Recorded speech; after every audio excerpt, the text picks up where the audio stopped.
Thank you. Good morning. I'm excited to be here. For those of us that know me, you know I've done this hundreds and hundreds of times in the last 8 years in my previous role at the International Council of Museums, where I was in charge of cultural property protection and the fight against illicit traffic. But I'm very happy to be here among such a distinguished group of colleagues to do my first presentation on ALIPH. So yeah, it does feel a bit like my coming out. So I hope you will bear with me, be indulgent. I had no time to do a presentation because this is our first presentation, and you'll see that we've been very busy doing all sorts of important things. So hopefully my PowerPoints will look better in the future. But I want to share the essential information on what ALIPH is, what it does, how it works, and how I really hope we can work together and how you can help us help you. This is the only reason why I'm here today. So what is ALIPH? I will come to that right after, but why ALIPH? ALIPH came about when we were in a time of desperate situation where dramatic destruction of cultural heritage was happening at a very large scale in different parts of the world, but mainly in the Sahel and in the Middle East. And since the Second World War, it was the first time that the heritage folks that we are were faced with having to protect cultural heritage in conflict. We were used to preparing for natural disasters. We were doing all sorts of things to protect cultural heritage from different kinds of threat. But this was a new threat. We had been living, we had the privilege of living in fairly peaceful times since the Second World War. So it's been a huge shift and adaptation in our methods and how we work and what we do, how we do it. But then we realized that the mechanism we have to protect cultural heritage were not up to the task because we needed new legal instruments, which have been developed, some of them, and are being ratified these days. And we needed new financial mechanism and response mechanism to support the professionals on the ground. So this is when I like to see it as the world coming together to say, yeah, we need to do something about this. And you know, desperate times call for desperate measures, but exceptional times also call for exceptional responses and measure. So with the mandate of protecting heritage to build peace, this is a very short history. As a museum professional, I'm used to time being on a longer scale. But this is what happened in this period of time. So faced with the dramatic videos and images of destruction that we were seeing, President François Hollande of France at the time tasked the CEO of the Louvre, Jean-Luc Martinez, to produce a report to say, you know, help us understand how can we better protect cultural heritage in conflict. And this was the November 2015 report with 50 recommendations from the director of the Louvre. And this is interesting that the director of one of the world's largest museums was tasked with this because there's this understanding that as places of conservation, museums should know about and should play an active role in protecting heritage. Following the report in which there was one of the 50 recommendations was creating an international fund, France and the Emirates with Abu Dhabi came together and said, we're going to help launch such an initiative, but first let's gather and make sure that the rest of the world agrees with us. And there was the December 2016 Abu Dhabi conference, which of course I attended in my previous capacity. And a couple of months later, there was a launch at the Louvre, a donor conference, if I may say, where countries had a chance to raise their hand and say, yeah, we'll be part of this, and this is how many millions we'll be putting on the table. And this was something new, because there was also some private donors who decided that, you know what, this is a problem that civil society and states need to tackle together because it's large enough that we need all heads and hands on the table and around the table. So after that, thanks to the support of the Swiss government, ALIPH was created in Geneva, but with a status of an international organization.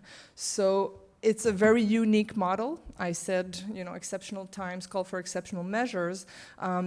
It has the status of an international organization with, diplomatic status and immunities, but it's also a private fund by Swiss law. It's a private foundation by Swiss law. So we have member states, if I may say, in the sense that they're donors and contributors, not in the sense of a traditional international organization, but we also have private donors and experts who are there in their expert capacity because of the work that they've done in the past. That includes Richard Curran from the Smithsonian and Professor Markus Ilgert from Germany. And this quote from Jean-Luc Martinez is very important to me because it's really at the cornerstone of what we want to do is act. There's been a lot of talk, a lot of meetings, a lot of conferences on this topic, and really there was this feeling that we need to get our means together to make sure that we can support action on the ground. So it was time to stop talking and start acting. So our mission is fairly narrow and broad at the same time. It's about supporting actions on the ground before, during, and after conflict. What is a conflict? That's up to the person who wishes to protect cultural heritage to decide and make the case for it. We're not going to make up a list of countries that are targeted because we know that we live in an unstable world, and a place not considered a conflict today could suffer from conflict tomorrow. And I really don't want to take this opportunity to mention or surf on a wave, but on Saturday in Paris, we saw that the Arc de Triomphe and the Jeu de Paume were, one was damaged from the inside, the other one was threatened because of protests and unrest. So, violence is something that takes many shapes and form, and we need to make sure that our definition of what a conflict is sufficiently large to encompass the actual needs on the ground. And this is going to be the basis of the work that ALIPH wants to do, is not have a preconceived notion of what cultural heritage is. That's also something that the person requesting funding should make the case for, that this is considered cultural heritage for them in this country, in this region, and this is a conflict or potential or future or post-conflict situation. So this means our action can be very broad. This is not a very appealing slide, but I thought since we're new, you should know that we have a foundation board, which is the members I mentioned. Our vice president is Mohammed Al-Mubarak from Abu Dhabi, and our previous vice chair was France, a representative of the French government. We have a scientific committee which advises on decision making. Before joining ALIPH as part of the staff, I was a member of the scientific committee. And I'm going to mention that later, but I'm also a member of the advisory board of the British Council Cultural Protection Fund. And we're going to call on you to make sure that you cooperate and you don't duplicate, but this is because funders want to take their responsibilities also to make sure that they coordinate and avoid duplication and put our strengths and our forces together. We're not here to compete. We're here to compete about how we can best protect cultural heritage, and the only way to do this is to do it together. No fund alone has enough funds and means to do this, so we need to work together. Very quickly, since ALIPH was about action and there wasn't a staff in place, we all arrived, all of us, meaning a small team for the time being, on September 1st. So to the day, it's been only 3 months since we've been there, meaning we had to set up everything. The organization did not exist physically, if I may say, setting up the office, getting a new logo, putting up a website, which is still a work in progress, and preparing our first call for proposal. But before that, the board asked the scientific committee last year to start funding projects, to really start acting and intervening. This is about putting our money where our mouth is. So, of course, one of the reasons why ALIPH was created is because we've all been devastated by the destruction of the Mosul Museum. So it made sense to respond to the request of the Iraqis to help them rehabilitate the museum. So right now, and this is also at the core of how ALIPH wants to operate, with consortium, with partners, making sure that nobody is doing this alone, but in partnership. I very much believe in collective intelligence, and collective work usually always produces the best results. So the Smithsonian Institution and the Musée du Louvre are working together in what I call phase 0, the initial phase, where we literally assess, treat the museum as a crime scene, document if this is going to go to International Criminal Court one day, or if people need to be prosecuted. We need to do this very seriously, document the damages, but also document in a way that could be useful, because nobody else is taking care of this and doing it.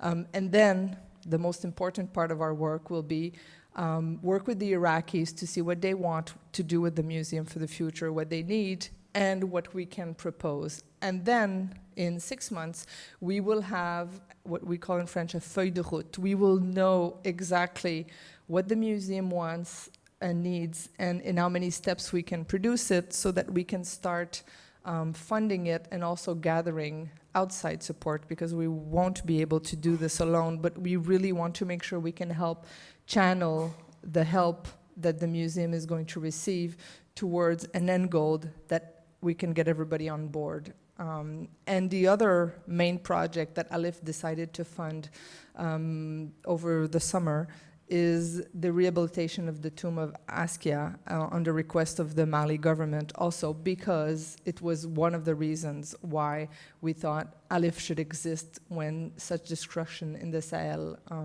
existed. And we're going to ask Crater to work with the Mali government, and again, because we think that collectively we need partnership on the ground and expertise that is very specific to every project. Very quickly, what our granting scheme is going to be about is twofold. Immediate relief. So something happens where you need a quick infusion of funds. You really need something done to protect a place of conservation very quickly. You can ring us up any day, every day.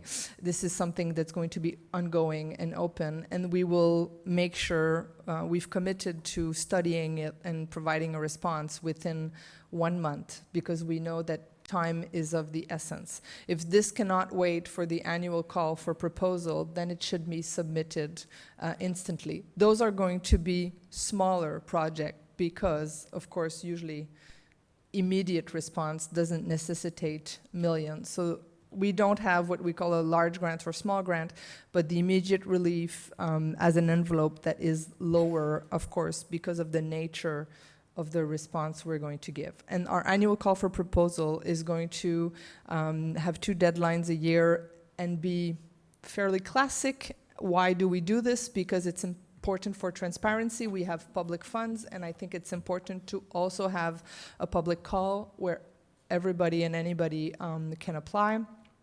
And in this public call, there will not be minimum or maximum amount. The idea, and I think this was very courageous on the part of our board to decide to go ahead with this, that we're going to listen to what the field wants and what the field needs. And it's going to be up to you to tell us how much you need to do exactly what and where.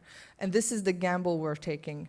I don't think you're used to that. You're used to, being put in more constraints when it comes to application. There won't be many. You'll just have to make the case for what is needed, and we will study it with our scientific committee based on that. I'm done. So I just want you to get ready because the website will be live, inshallah, on January 15th, and you will have 2 months to apply maximum. So we're going to start fairly soon. You can email me, and as soon as it's ready, we'll send it to you. Start circulating what type of call for proposal we're going to be requesting. But again, the guidelines are going to be fairly wide and open, but I know people need some kind of guidance, so we've prepared a couple of pages to help you prepare an application. And as I said, the urgent relief has already started, actually. We are looking at how we can support something in Libya, something in Afghanistan. We've already started doing immediate relief for the museum, because it doesn't make sense to rehabilitate the Mosul Museum if we're not going to take care immediately of its collection that needs rehousing right now. So we've already just yesterday got the green light that we can do this for the museum. So I'm happy. I hope we're going to have questions where I can expand on that. I was happy to hear about what you do in documentation, because one of my main concern is going to be avoid duplication. You heard my question and comment yesterday. Make sure that we work on compatible tools, that we don't overlap, and that we cooperate and coordinate. Thank you.